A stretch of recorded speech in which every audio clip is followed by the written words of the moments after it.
Welcome, everyone. It's Eric L. Dunavant, the Mindset Disruption Strategist. We are here for another episode of Redefining Success. And joining me today is Wayne Mullins, the founder of Ugly Mug Marketing. And as I've been learning more about him and reading more about him, if you guys follow me, you know my motto is, if it's not broke, break it.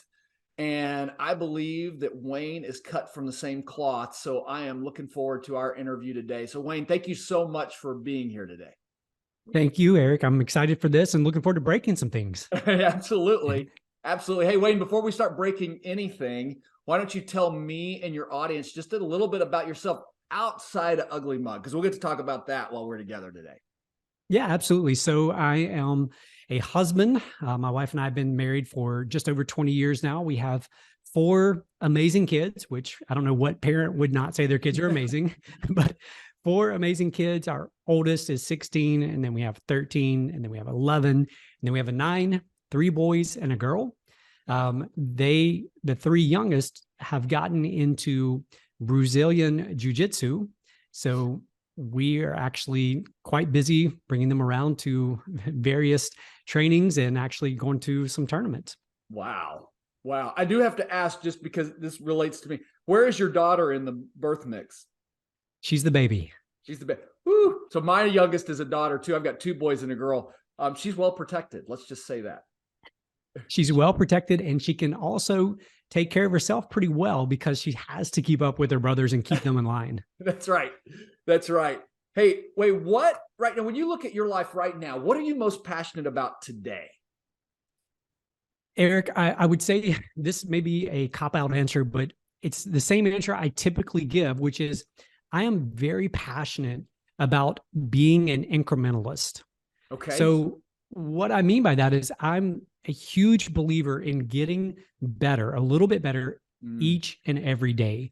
And so often, I think as entrepreneurs, particularly, we get so caught up in the latest big ideas and the latest, silver bullets that come along that we lose sight of the fact that real radical change often occurs through small behavioral changes, right? So learning to get a little bit better every single day, and particularly in the areas that matter most to us. So that's my passion. My passion is that for myself, that for my wife, that for my kids, and for my team and company. Yeah. What are you getting to do what are you getting to do right now that is making the biggest incremental shift? So right now, what I would say is I'm leaning into finance within the company. Finance is not my thing. Numbers, details, that's just not the way I'm wired. Yep. But I'm really having to learn to lean into that. As a company gets larger, the numbers get bigger, and the more mouths that you are responsible for helping feed, families you're responsible for helping take care of. So just ensuring that our financials are rock solid so that we can, continue growing and continue building our team. Oh, I like that answer. I like that answer. Tell us a little bit about the journey of Ugly Mug Marketing.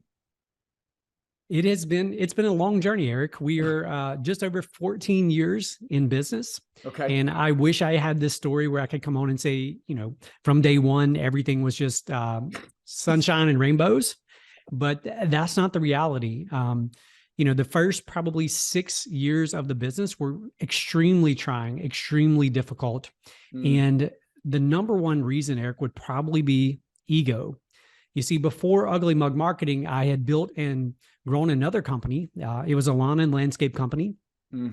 And over the course of 3 years, grew that from a startup to a very sizable company for the area that we're in, and decided kind of on a whim to put that business up for sale and listed it with the broker. And within a couple of weeks, I had 3 different offers on that business.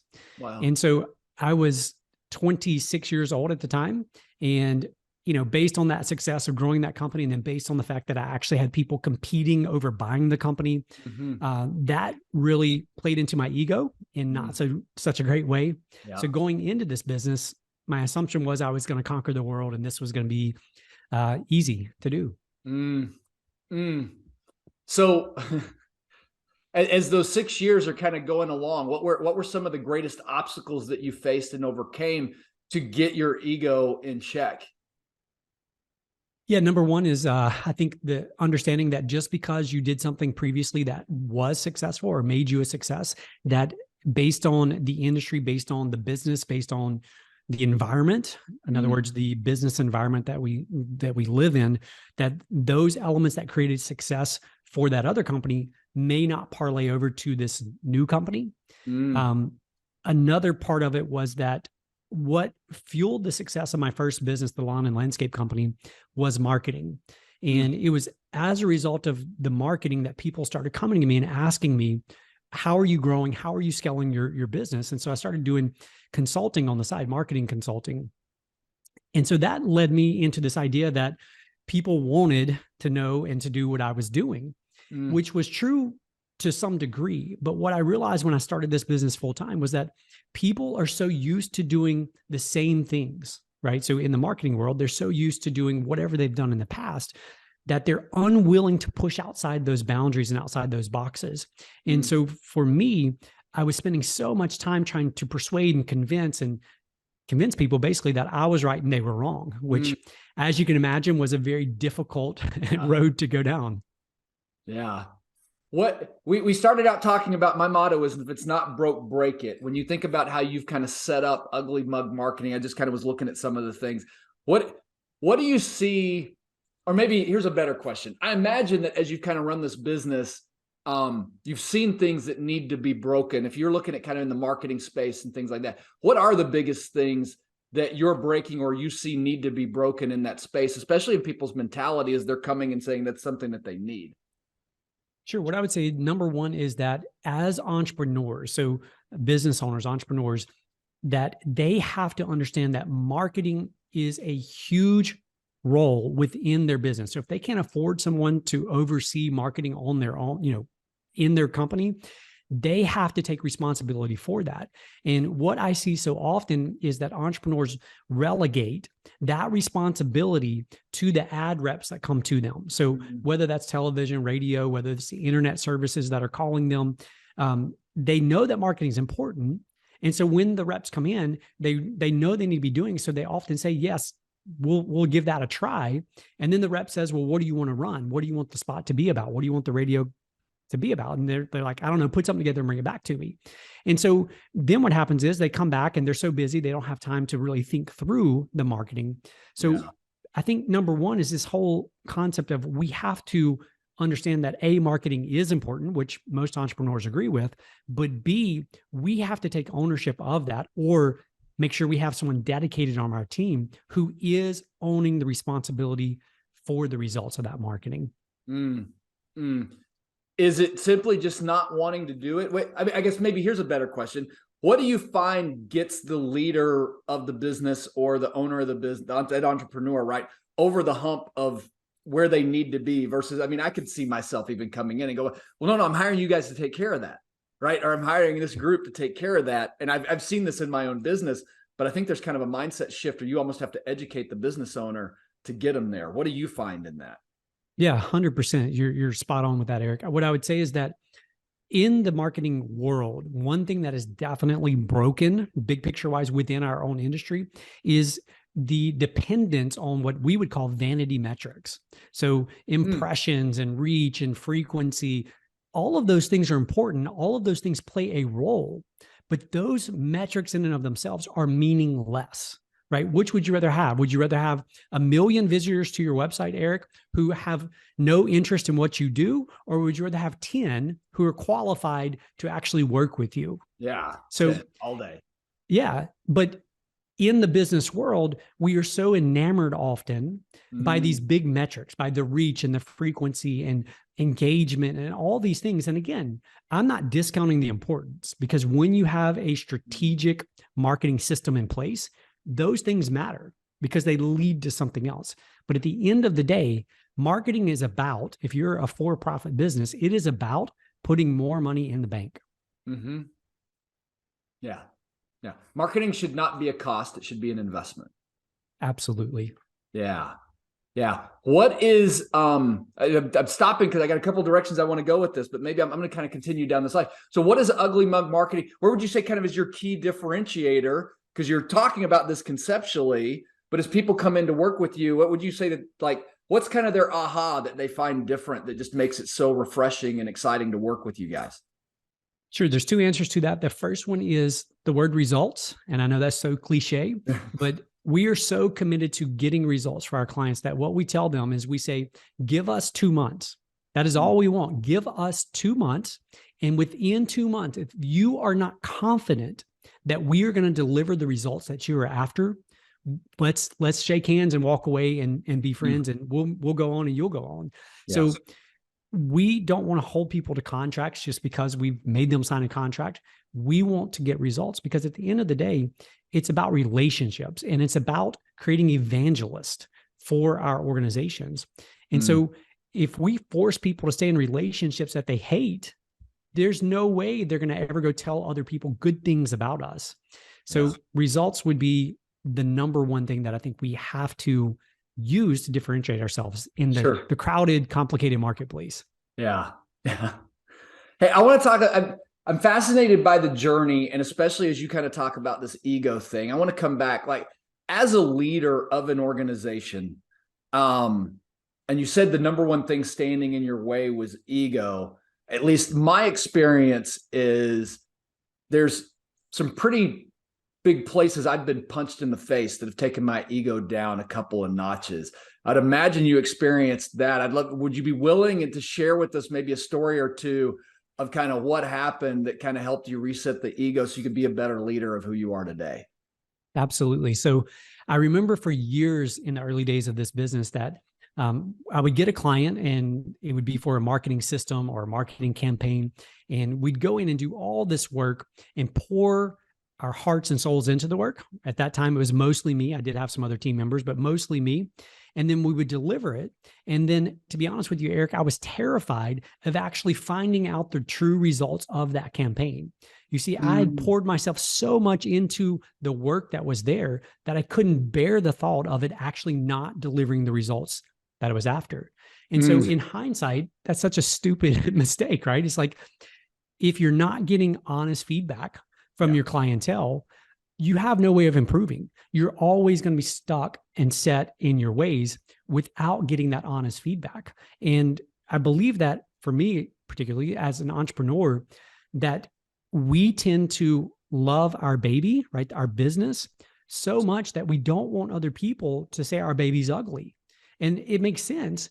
But if we don't have people in our lives who can see the things that we can't see and point those things out, then we are forever doomed to keep making what I would call, quote unquote, invisible mistakes that are holding us back, that are hindering us, that we don't even know we are making because we are oblivious. We're blind to those mistakes. Yeah.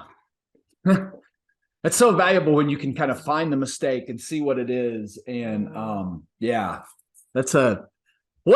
you guys think about Ugly Mug marketing and you think about what as you were growing it, and you talked about it was 6 years, what was the breakthrough maybe at year 6? What happened there that turned it from maybe a different trajectory? Yeah. So at year 6, around that time, I had a friend that had a business for sale. He was trying to sell his company, and I was trying to convince him to hang on to it for another year or two and grow it to that next level. I mean, it was already a decent sized company, but I was trying to convince him, look, if you just stick with this a little bit longer, it's going to be worth a multiple of what you're going to get for it now. Yep. And he was at the point where he didn't want to continue growing out his team and building out his team. So I was a part of an entrepreneur mastermind group at the time, and I invited him to come to lunch with me at the mastermind luncheon. And so it just so happens, Eric, that the day that he decides to come is the day that we're talking about employees. And so as the conversation begins, the facilitator asked everyone to go around the room and to say, your name, your company, and how many employees you have working for you. And so as it goes around, everyone's sharing, and all eyes are on this one gentleman who has a company with, at the time, he had 600 employees. And so everyone's just kind of waiting on to get to him. He's the most successful one. And so it gets over to him. He introduces himself, says his company name. And then when he says, in terms of the number of employees I have working for me, it's about half of them.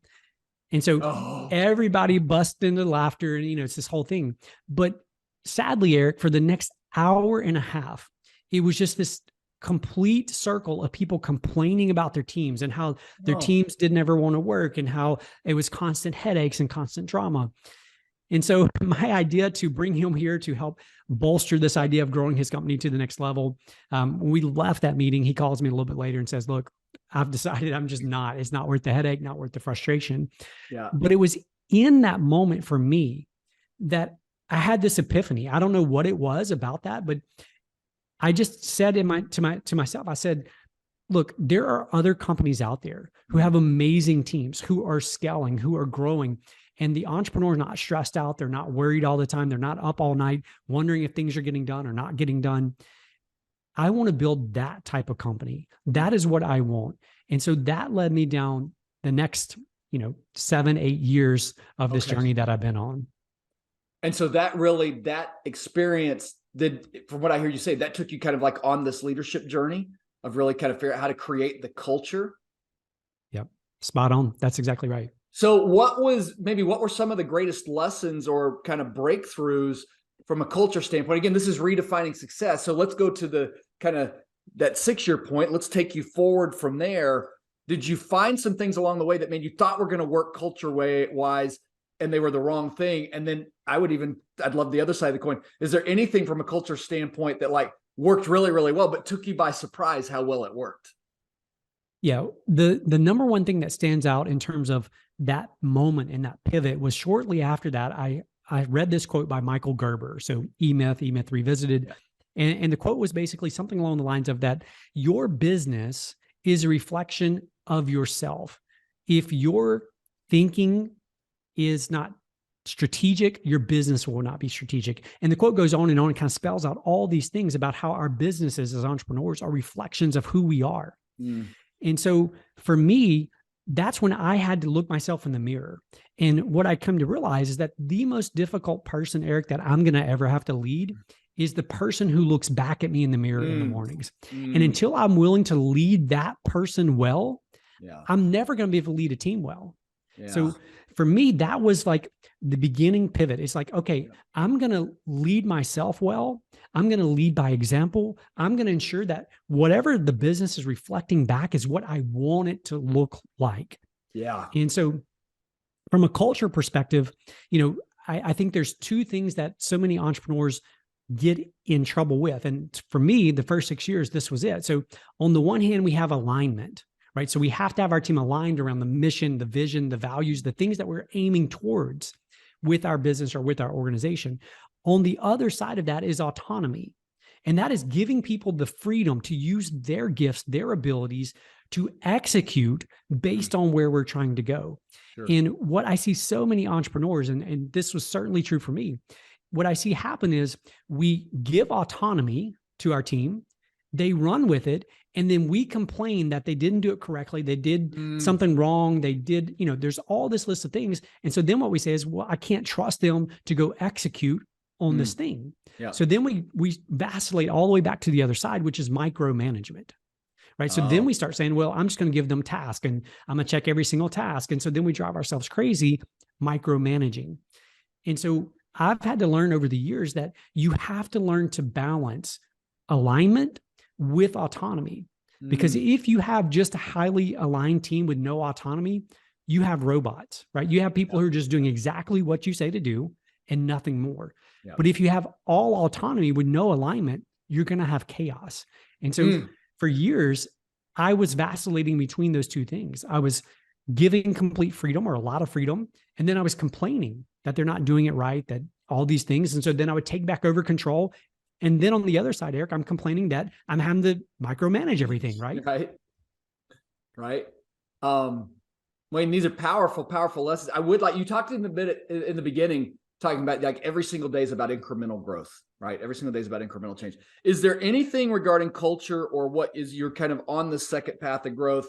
And maybe you just talked about it, but I mean, is there anything incrementally you did in your leadership and in the culture that maybe accelerated things faster than other incremental changes? Because when we think about incremental, we think about it's a small amount of change, but sometimes you'll get onto like one little thing that takes you like 10 steps ahead out of the blue.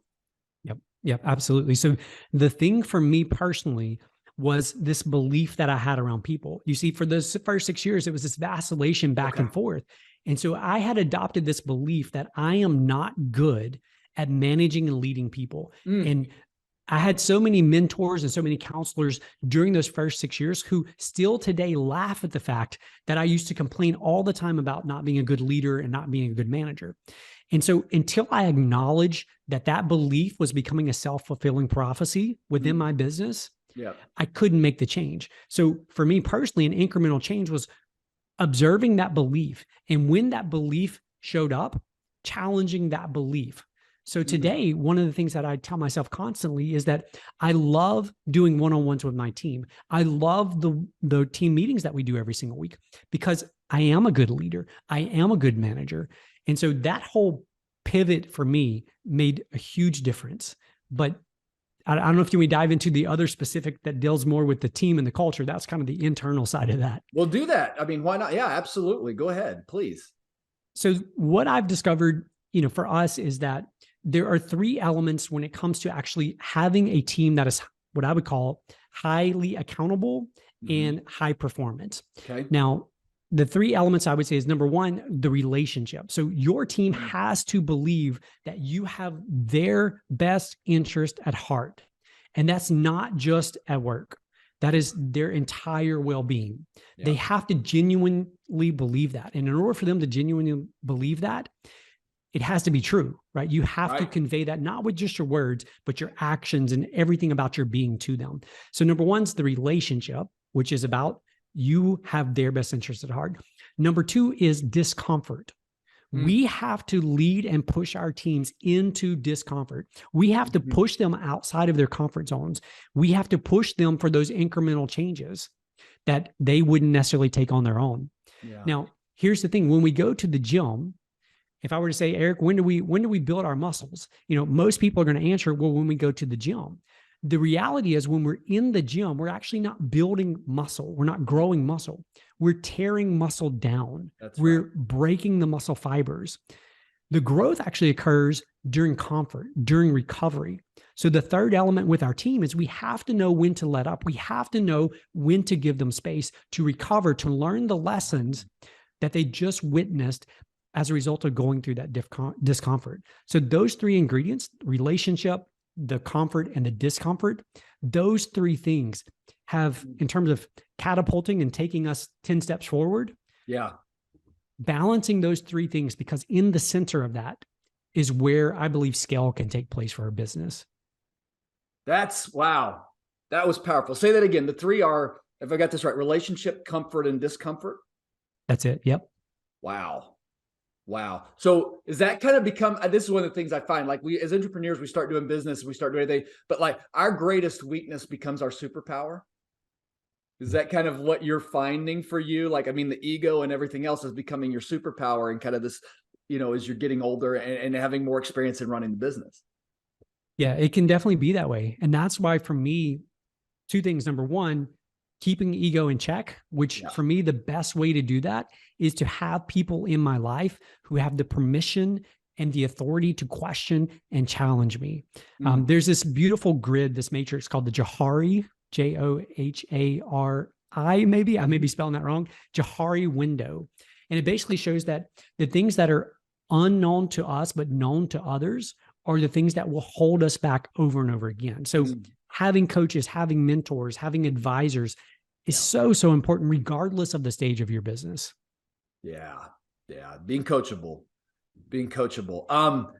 When we're getting down towards kind of the end, I would like to, before we go, like, what is, when you're talking about ugly mug marketing, and people are kind of listening in general though, but I'd like to put it like, who's your ideal client? Who's your avatar? And if people are listening, like, how do they know they should get in touch with you? And then how can they get in touch with you if they should? Sure. We love working with growth-minded entrepreneurs. So if you believe you're an entrepreneur, so even if it's nonprofit, if you have an entrepreneurial, center, in other words, you're leaning that way, you don't like status quo, you want to do things differently. And if you're growth-minded, in other words, you're trying to grow the thing that you're doing. Yeah. Those are the 2 criteria. And the other would just simply be if you are lacking result. If you've tried marketing with another agency, or you've tried, contractors or consultants, whatever it may be, but you've never gotten the results that you're wanting or you deserve, we should definitely talk. So how do people get in touch with you? What's the best website? What's the best way to do that? Sure. The simplest place is uglymugmarketing.com. All of our social media, all of our email addresses, phone numbers, all that's right there. I love anyone who'll embrace what sounds like the negative as a part of the positive. This ugly mug marketing. I love that entire concept. Everybody make sure that you click on that link. Wayne, is there anything you didn't get to share while we were together today that you were hoping to share while we were on the show? I don't want to miss that opportunity at all.